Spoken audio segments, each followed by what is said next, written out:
नमस्कार, live cities की net bulletin दिन भर बिहार में आपका स्वागत है। मैं हूं आपके साथ प्रीति झा। खबरों की शुरुआत करेंगे, लेकिन उससे पहले एक नजर डालते हैं आज की सुर्खियों पर। बिहार की 8 सीटों पर वोटिंग। पीएम मोदी ने तेजस्वी को चेताया, लालू ने नहीं किया मुसलमानों के लिए कोई काम, बोले सीएम नीतीश। पीएम को तो संविधान का बेसिक भी पता नहीं, तेजस्वी ने घेरा। पीएम मोदी पर लालू का बड़ा हमला, भाषा की मर्यादा तार तार करने में लालू को गोल्ड मेडल, बोले असम सीएम। आनंद मोहन का बड़ा दावा, राबड़ी देवी के एक और बॉडीगार्ड पर गिरी गाज। के पाठक का फिर नया फरमान। रेमल तूफान को लेकर बिहार में भारी आंधी बारिश का अलर्ट। और अब खबरें विस्तार से। पहली खबर, लोकसभा चुनाव के छठे चरण में बिहार की 8 सीटों पर वोटिंग मतदान संपन्न हो गया। बिहार में कुल 55.45% मतदान हुआ।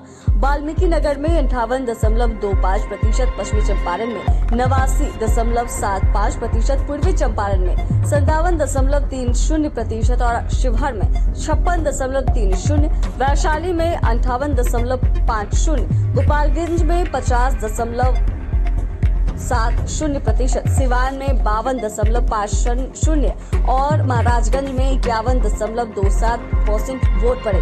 मुख्य निर्वाचन पदाधिकारी HR श्रीनिवास ने बताया कि 55.45% मतदान हुआ। लोकसभा चुनाव 2019 में कुल 58.47% मतदान हुआ था। पीएम नरेंद्र मोदी ने पटना के विक्रम में बीजेपी प्रत्याशी रामकृपाल यादव के पक्ष में जनसभा की। इसके बाद काराकाट और बक्सर में जनसभा की। पीएम मोदी ने कहा कि आगामी 4 जून के लिए तैयार मनेर का लड्डू रखे।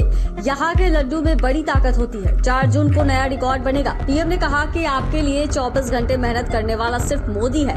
इंडी वालों का एक ही सूत्र है, अपना काम बनता, भाड़ में जाए जनता। बिहार में लालटेनियां लेकर घूम रहे हैं। ये लालटेन सिर्फ एक ही घर में रोशनी करती है। वहीं पीएम मोदी ने तेजस्वी का बिना नाम लिए हुए घोषणा की है कि हेलीकॉप्टर से घूमने का समय जैसे ही पूरा होगा, उनके जेल जाने का रास्ता तय हो जाएगा। आरा में एक चुनावी जनसभा को संबोधित करते हुए नीतीश कुमार ने बड़ा हमला बोला है। नीतीश कुमार ने कहा कि लालू यादव ने अब तक मुसलमानों के लिए कुछ नहीं किया, बल्कि सिर्फ हिंदू मुस्लिम को लड़वाया है। सरकार में आते ही हमने हिंदू मुस्लिम सभी लोगों के लिए काम करवाया। पहले हिंदू मुस्लिम में कितना झगड़ा होता था, वो लोग कुछ नहीं किए। वो लोग सिर्फ वोट लेना जानता है, काम करना नहीं। इसके आगे सीएम ने लालू पर निशाना साधते हुए कहा कि वो लोग कोई काम ही नहीं करेगा, जिसको राज मिलता है वो लूटने लगता है। उधर रोजगार के मुद्दे को लेकर कहा कि हम लोग अब 10 लाख लोगों को रोजगार देंगे।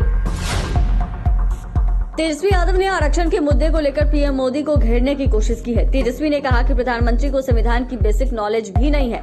बार बार बिहार आ रहे हैं, अच्छी बात है, आना चाहिए, लेकिन 10 सालों में उन्होंने बिहार के लिए क्या किया, इसके बारे में उन्होंने बिहार की जनता को कुछ नहीं बताया है और न ही यह बताया कि अगले 5 साल में वह बिहार के लिए क्या करेंगे। हम लोगों ने जब बिहार में जाति आधारित गणना कराने का फैसला लिया, तब खुद पीएम मोदी से मिलने गए थे, लेकिन उन्होंने मना कर दिया। यह साबित करता है कि आप आरक्षण विरोधी हैं। राजद सुप्रीमो लालू प्रसाद यादव ने एक बार फिर पीएम मोदी पर निशाना साधा है। लालू यादव ने नरेंद्र मोदी से फिर से कुछ सवाल पूछे। उन्होंने कहा कि किसी ने डर के मारे प्रधानमंत्री से नहीं पूछा कि आपने सालाना 2 करोड़ नौकरियां देने का जो वादा किया था, उस वादे का क्या हुआ। लालू ने पीएम से पूछा कि आपने कहा था कि लाखों करोड़ काला धन विदेशों में है, प्रत्येक के खाते में 15-15 लाख रुपए यूं ही आ जाएगा, अब क्यों नहीं आया। यह किसी पत्रकार ने क्यों नहीं पूछा। बिहार ने आपको इतने सांसद दिए, लेकिन आपने बिहार को क्या दिया। पटना पहुंचे असम के मुख्यमंत्री हिमंता बिस्वा शर्मा ने विपक्ष गठबंधन पर जोरदार हमला बोला है। इस दौरान उन्होंने लालू यादव पर निशाना साधते हुए कहा कि लालू ने भाषा की मर्यादा तोड़ने में गोल्ड मेडल हासिल किया है। उन्होंने कहा कि विपक्षी गठबंधन मैदान से भाग चुका है। वहीं ओवैसी के बिहार दौरे पर कहा कि ओवैसी हो, राहुल गांधी हो या फिर तेजस्वी यादव हो, 4 जून तक जहां भी घूमना है घूम ले। इसके बाद मोदी जी का नए भारत की यात्रा शुरू हो जाएगी और यह लोग अपने अपने घरों में घुस जाएंगे। लोकसभा चुनाव के छठे चरण की वोटिंग के बीच पूर्व सांसद आनंद मोहन ने बड़ा दावा किया है। आनंद मोहन ने दावा किया है कि बिहार की सभी लोकसभा सीटों पर एनडीए की शानदार जीत हो रही है। पूरे देश में एनडीए 400 पार होगा, जबकि इंडी गठबंधन वाले दिल्ली पार हो जाएंगे। आनंद मोहन ने कहा कि बिहार की सभी 40 सीटों पर एनडीए गठबंधन की जीत हो रही है। उन्होंने कहा कि उन लोगों के पास कोई मुद्दा नहीं है। शिवहर में हम लोग अपनी जीत को लेकर आश्वस्त हैं। रोहिणी के साथ राबड़ी देवी के सरकारी सुरक्षा कर्मी को साथ ले जाने के कारण एक और सुरक्षा कर्मी को निलंबित कर दिया गया। राबड़ी देवी के साथ वैशाली जिला पुलिस बल के सिपाही नंबर 108 आफ्ताब आलम को ड्यूटी में लापरवाही के कारण निलंबित कर दिया गया है। निलंबित सिपाही के व्हाट्सएप पर एक वीडियो वायरल हुआ था। इसमें वह रोहिणी के साथ सारण में घूम रहा था। जांच के बाद यह वीडियो सही पाया गया। इस मामले में पहले भी एक सुरक्षा कर्मी को पटना के एसएसपी ने निलंबित कर दिया था। इसको लेकर बिहार में सियासत शुरू हो गई है।